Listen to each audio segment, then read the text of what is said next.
Filmora Pro, le montage avancé, les effets et les graphiques animés en toute simplicité. Cette série de tutoriels a pour but de vous montrer les bases du montage dans Filmora Pro de A à Z. Bonjour à tous, je m'appelle Jonathan et dans ce tutoriel nous allons apprendre à exporter nos projets. Nous allons également nous familiariser avec les différents formats vidéo, pré-réglages d'exportation et paramètres de format.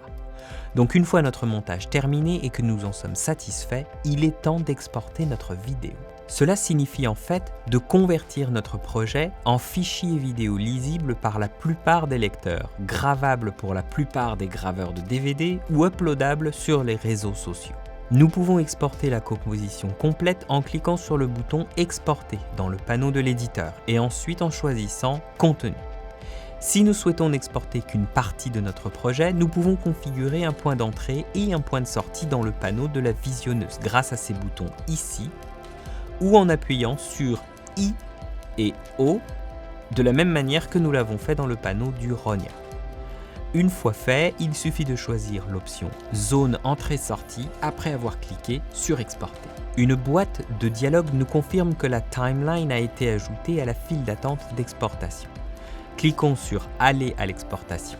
Cette action va nous emmener vers l'écran d'exportation. Dans cet écran, nous avons 3 panneaux. Dans le panneau de la file d'attente, nous pouvons apercevoir notre projet avec ses informations d'exportation. Si nous avions exporté plus d'un projet dans la file d'attente de rendu, nous les trouverions ici. Dans la colonne Sortie, nous pouvons cliquer sur la ligne pour choisir où nous souhaitons exporter notre vidéo et comment la renommer. Dans la colonne de pré-réglage, nous pouvons choisir entre différentes combinaisons de paramètres préparés pour une grande variété d'utilisations différentes. Comme exemple ici, nous pouvons choisir vidéo en HD prêt à l'upload sur Facebook ou alors vidéo en Full HD pour iPad et iPhone. Dans la plupart des cas, il nous suffit de choisir l'un de ces pré-réglages et exporter la vidéo. Nous pouvons retrouver tous ces pré-réglages dans le panneau des pré-réglages juste en dessous.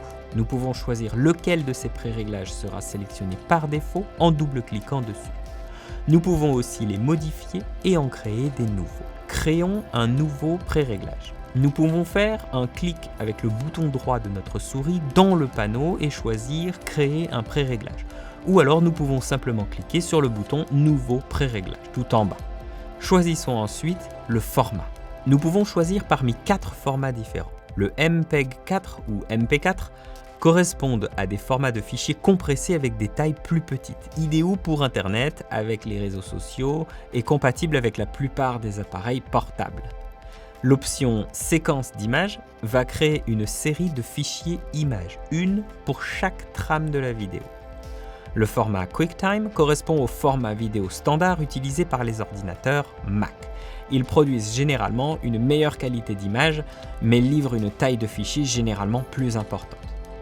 Et enfin le format AVI, seulement disponible sur les PC sous Windows.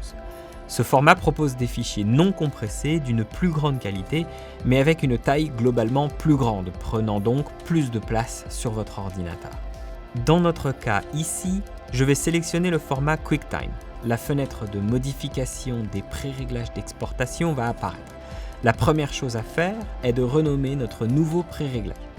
Je vais appeler celui-là pré-réglage tuto. Nous pouvons ajouter un commentaire de manière à identifier facilement l'objectif de ce pré-réglage. Si vous êtes à la recherche d'idées, vous pouvez jeter un œil sur les commentaires pré-réglés intégrés. Dans notre exemple, je vais écrire « Pour les tutos Filmora Pro ». Nous pouvons choisir d'exporter seulement la vidéo ou seulement l'audio ou les deux ensemble en activant ou désactivant les petits carrés blancs dans la colonne Propriétés. Dans la section vidéo, vous pouvez choisir le codec. Le codec correspond au processus algorithmique régissant la manière dont la vidéo sera codée et décodée. Ce processus affecte la compression du fichier. Avec une compression plus élevée, la taille de fichier sera plus petite. Avec un taux de compression moins élevé, la qualité de la vidéo sera plus grande.